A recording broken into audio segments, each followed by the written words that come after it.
pagtulong natin ay nasa pangalan ng Panginoon. Siya ang lumikha ng langit at lupa. Ating ipahayag ang ating mga kasalanan sa Diyos.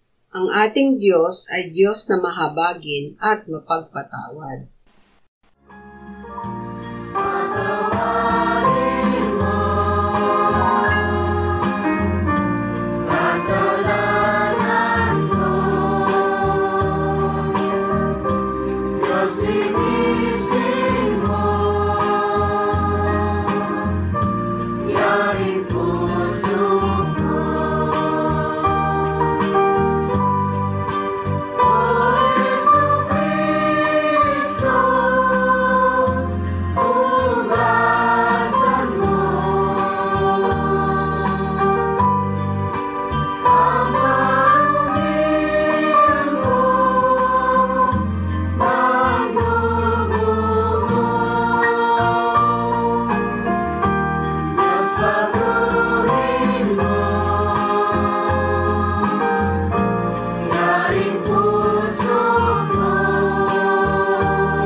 Mapalad ang tao na pinatawad na iyong kasalanan at nalimot na rin ang kanyang nagawang mga pagsalangsang. Mapalad ang taong sa harap ng Panginoon ay di na pinararatangan ng kasalanan, dahilan sa siya ay hindi nanlilinlang. Noong hindi ko pa naipahahayag yaring kasalanan, sa buong maghapon ako'y nananangis sa matinding lumbay. Sa araw at gabi, bigat na kamay mo ang nararamdaman, ano pa't wala nang nalalabi akong lakas sa katawan. Hamog ang kaparis na dagling na tuyo sa sikat ng araw. Ako ay lumapit sa iyong harapan at salay inamin ang aking nagawang mga pagsalangsang, di ko inilihim. Pinagpasyahan kong ang lahat ng ito sa iyo'y idaing, at aking natamo ang iyong patawad sa sala kong angkin. Mga minamahal, sinasabi sa unang Juan, Kabanatang 1, Talatang 9, kung ipinahahayag natin ang ating mga kasalanan, maaasahan nating ipatatawad sa atin ng Diyos ang mga ito, at lilinisin tayo sa lahat ng ating kasamaan, sapagkat siya'y tapat at matuwid. Salamat sa iyo, O Diyos. Pinatunayan mo ang iyong pag-ibig sa amin nang si Kristo ay namatay para sa amin, noong kami mga makasalanan pa. Ngayon ay buksan mo ang aming mga labi at kami ay magpupuri sa iyo.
Hagay 1, 7, 8, 12 at 13. Ganito ang sabi ng Panginoon ng mga hukbo. Pag-isipan ninyo ang inyong mga lakad.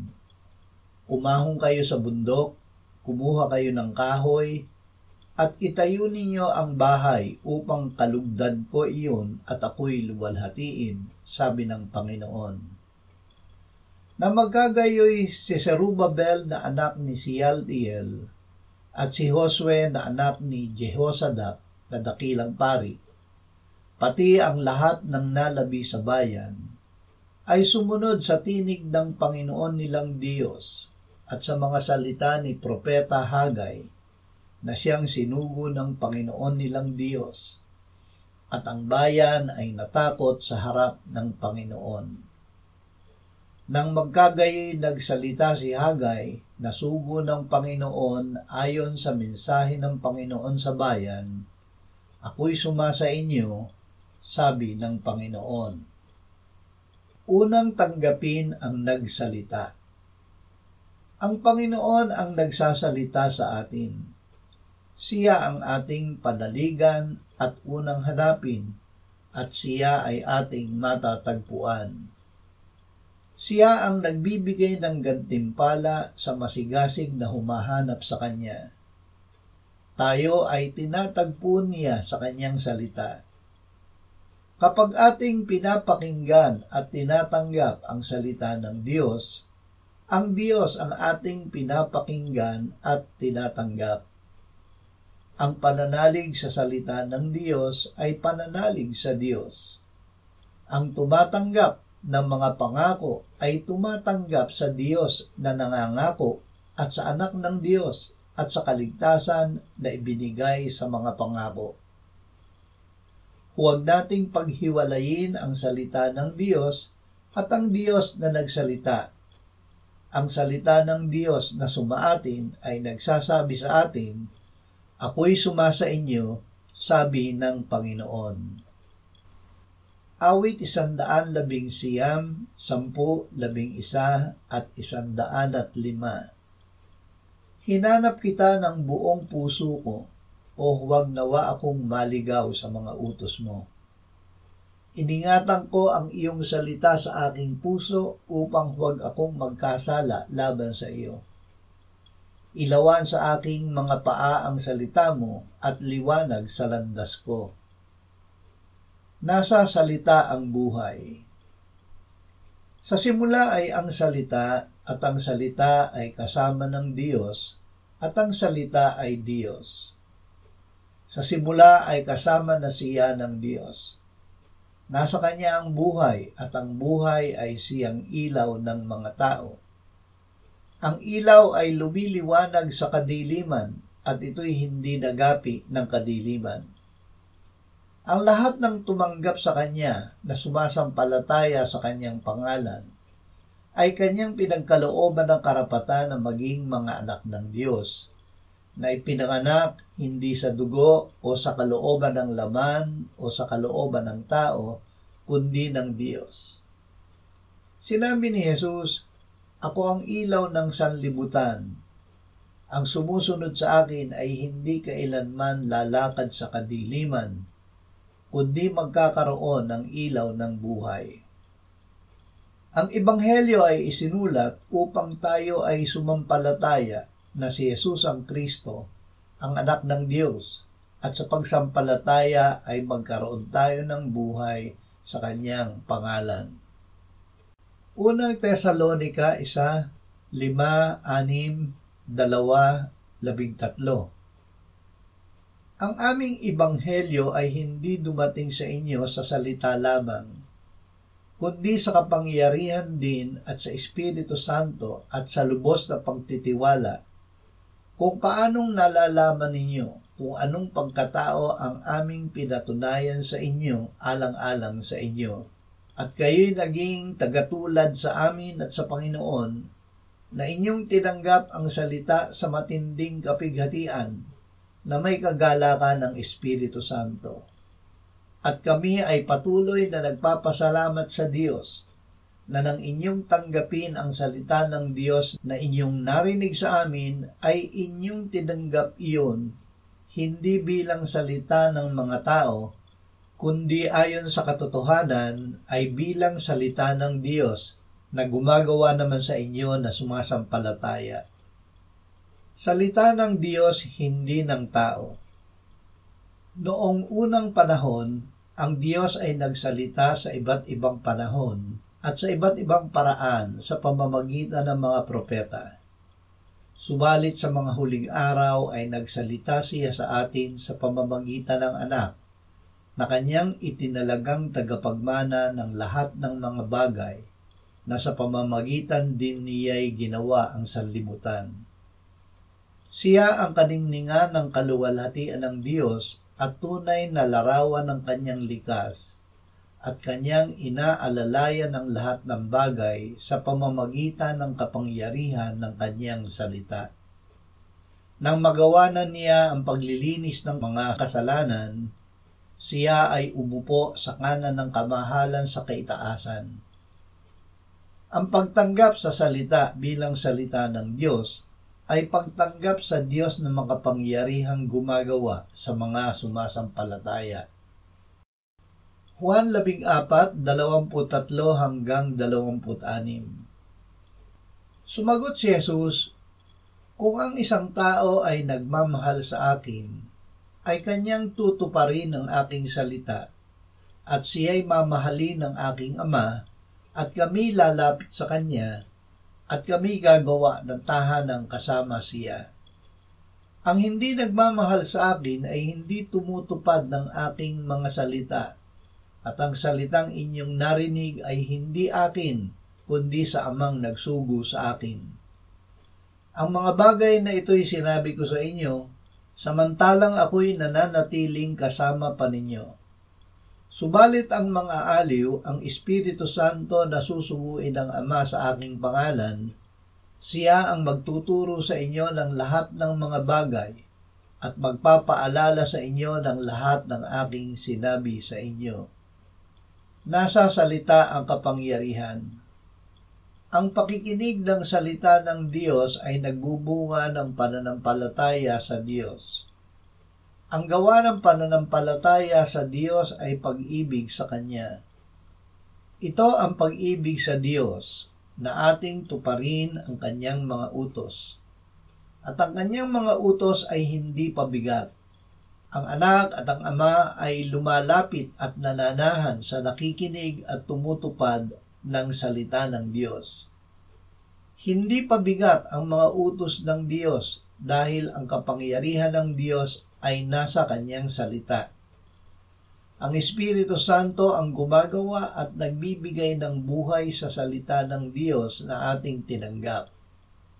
Sinabi ni Jesus, ang Espiritu ang nagbibigay buhay. Ang laman ay walang anumang pakinabang. Ang mga salitang sinabi ko sa inyo ay espiritu at buhay. Huwag ihiwalay ang Diyos sa kanyang salita. Huwag paghiwalayin ang salita sa Diyos na nagsalita. Ang pagtanggap sa Diyos ay pagtanggap sa kanyang salita. Upang lumakas ang pananampalataya, pakinggan, pag-aralan, pagbulay-bulayan at tanggapin ang salita ng Diyos. Magtiwala na gagawin niya gamit ang kanyang kapangyarihan ang sinabi niya. Ang Espiritu Santo ang nagbibigay ng buhay sa salita ng Diyos na nasa ating puso. Kaya't ang Diyos at ang kanyang kapangyarihan ay nananahan sa atin.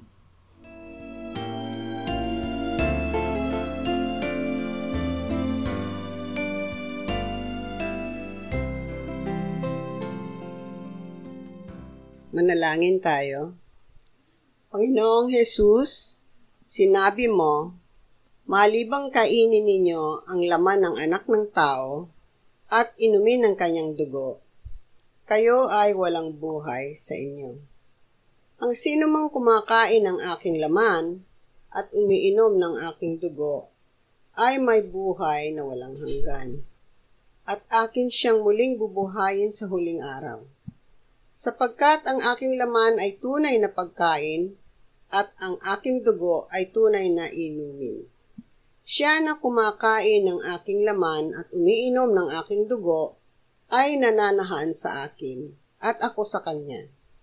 Kung paanong buhay ang Ama na nagsugo sa akin at ako ay nabubuhay sa pamamagitan ng Ama, gayon din siya na kumakain sa akin, siya man ay mabubuhay sa pamamagitan ko. Panginoong Hesus, aming tagapagligtas, tinatanggap ka namin sa oras na ito bilang aming tinapay ng buhay.